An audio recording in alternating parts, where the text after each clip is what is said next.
Ya vimos toda el área de frontend. En este caso vamos a ver lo que es el backend. Un desarrollador backend lo que debe de saber es lo siguiente: SQL, que es el lenguaje, y bases de datos. Crear las interacciones entre la base de datos, crear las distintas tablas, cómo se relacionan, todo eso debe de ir incluido. Configurar servidores también, seguridad de sitios web y lenguajes de backend. Todo esto debe de ser aprendido por un desarrollador backend. En cuanto a SQL y bases de datos, incluye el diseño e implementación de la base de datos. Existen herramientas que van a facilitar cómo relacionar las tablas unas con otras, cómo realizar las consultas. Esto se les conoce como ORMs. Y también existe una gran variedad de bases de datos. SQL es el lenguaje, ha estado ahí por más de 40 años y seguirá estando seguramente otros 40. Es clave aprender SQL para convertirte en un desarrollador backend. Servidores, ¿qué tienes que saber?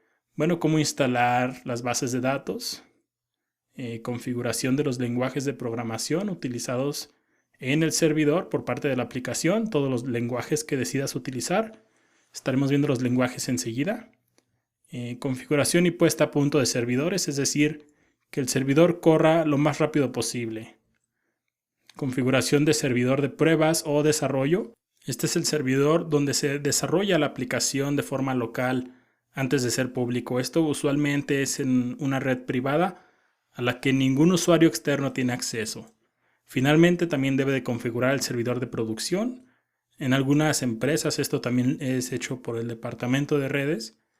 Y bueno, este es el servidor donde ya se hospeda la aplicación final. Cuando entramos a facebook.com, estamos utilizando el servidor de producción de ellos. Igual no tienen un servidor, han de tener muchísimos, pero podemos acceder a él.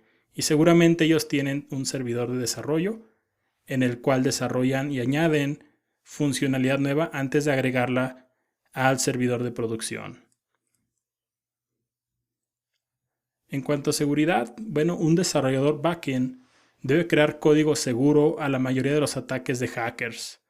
Debe de crear zonas seguras para la aplicación. En cuanto a lo código seguro, usualmente hay que asegurarnos de que no nos puedan inyectar la base de datos con código basura y también que no nos puedan cargar archivos que puedan, una vez que el usuario visita, que le puedan robar su información. Eso también es muy importante. Recibir pagos seguros, esto es clave. Lo menos que quieres es que a uno de tus usuarios de tu página web le roben la información, le clonen su tarjeta de crédito o que alguien modifique y reciba los pagos en su cuenta en lugar de hacerlo en la cuenta de nuestra aplicación. Entonces se debe de garantizar esto. También debemos de validar usuarios, que no haya usuarios creando miles de cuentas. Esto es muy importante. No recibir archivos infectados. Imagínate, por ejemplo, la página de Airbnb, donde puedes rentar una casa para hospedarte unos días cuando realizas un viaje. E imagínate que alguien sube un anuncio, sube 10 fotografías, todas infectadas. Después, cuando los usuarios entran a ver ese anuncio y cargan las fotos, lo más seguro es que se les infecte también su computadora. Entonces debemos de escribir código que revise esta parte. También tenemos lo que son los lenguajes de backend. Esto seguramente es lo que más te llama la atención. Así que vamos a ver algunos de los recomendados o de los más utilizados. Los lenguajes de backend más populares, y no es en este orden. Java es uno de los más utilizados. Python. PHP sigue siendo uno de los más utilizados para web. También tenemos Ruby. Tenemos C++ o C++. También C# ha ganado mucho espacio últimamente. Hay otros lenguajes como Go y Perl. En el caso de JavaScript, ya hemos hablado mucho de JavaScript, pero también recientemente con Node.js es posible escribir código del servidor con JavaScript. La ventaja de esta lista que estoy mostrando aquí es que esta lista casi no cambia. Han sido los mismos lenguajes en los últimos años y seguramente serán los mismos lenguajes en los próximos 5 o 10 años. Esta lista cambia, pero cambia muy lento. Así que puedes aprender cualquiera de estos y seguramente tendrás trabajo para rato.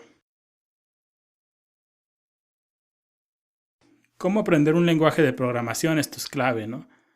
Todo el mundo queremos aprender un lenguaje de programación. A veces no sabemos cuál, a veces no sabemos cómo, pero un tip muy sencillo es enfócate en un solo lenguaje a la vez, al menos en lo que estás aprendiendo a escribir código, cómo crear funciones, cómo crear clases, cómo crear algoritmos y cómo solucionar el problema. Al menos en esa parte, enfócate en un solo lenguaje. Aprende su sintaxis, cómo creas las funciones, como dije, arreglos, strings, programación orientada a objetos y las características avanzadas del lenguaje. Cada lenguaje, al menos en su parte avanzada, es muy distinto uno de otro.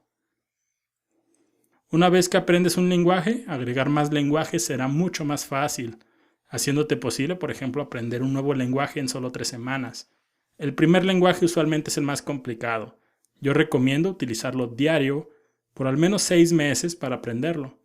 Y una vez que sepas programar, agregar nuevos lenguajes será mucho más rápido.